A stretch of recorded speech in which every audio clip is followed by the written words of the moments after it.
Hello, Life Point Church. Welcome back for phase 3 of our lesson this week on how to be righteous in an unrighteous world. We left off yesterday talking about how it's great to have examples around us in how to live righteous, but more importantly and most importantly, to have God's Spirit living within inside of us to help us make the right decisions, to help us stay righteous in an unrighteous world. Flipping back to Noah, one of the lessons that we can learn from him, and one of the lessons that the story of Noah teaches us, is that living righteous will cause us to stand out in an unrighteous world. The contrast between Noah and those around him was radical. Genesis 6 describes Noah as godly and blameless, while his contemporaries were described in much harsher words.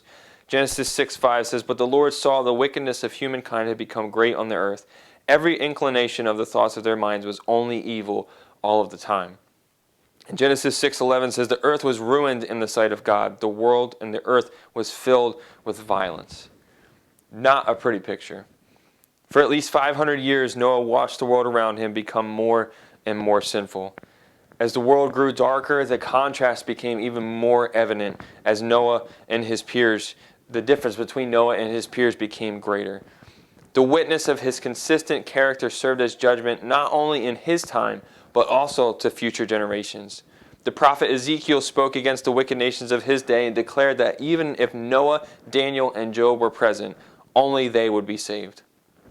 Later, the apostle Peter described Noah as a preacher of righteousness. Whether Noah literally preached to his generation or simply led and lived out a religious life before them, both Ezekiel and Peter used Noah as a witness of godly character. Unfortunately, Noah's generation did not listen, and their destruction came surprisingly quick and suddenly. Speaking to the disciples about the unexpectedness of his second coming, Jesus also used the contrast of Noah's witness against the unrighteous world that he lived in. Matthew 24:37-39 says, "For just like the days of Noah were, so the coming of the Son of Man will be. For in those days before the flood, people were eating and drinking, marrying and giving in marriage, until the day Noah entered the ark. And they knew nothing until the flood came and took them all away. It will be the same at the coming of the Son of Man." Returning to the example of Daniel, arguably the most famous part of his story is his experience in the lion's den. Daniel served God in a foreign land through at least 3 different rulers and 2 different political kingdoms. And Daniel's righteous character made him stand out amongst his peers. Now, as an old man, as many scholars believe Daniel was probably about 80 years old at this point, he gained so much favor that King Darius considered putting him in charge of the entire kingdom. But blinded by jealousy, the other officials did not want to see this happen, and instead they tried to discredit Daniel, but they could not find anything to which to accuse him. The Bible says that he was blameless. They couldn't find anything to point out, anything bad, except for the fact that he prayed to his God. The only thing they could pick out to target was his prayer time. Through deception, they fangled a new law to threaten Daniel's prayer time, with the consequence of being a violent execution as a meal for a pride of lions. The officials who set this trap fully expected Daniel to continue praying, which only further attests to his character.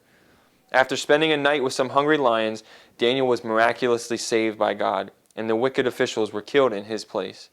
Like Noah, Daniel's righteousness and faithfulness brought about his deliverance. Now, there's something special to be seen in the example of Daniel, and that those around him, that the only thing they could find fault with him in was that he prayed to his God too much, in their opinion. He was praying to his Creator, and that they knew him so well, they knew this example of him so well, that when they set this trap, they knew he was going to continue anyway. They knew that he wasn't going to back down. And so as we go through the rest of our day, I hope that sticks out in our minds. What can we do? How can we search ourselves to be at that level?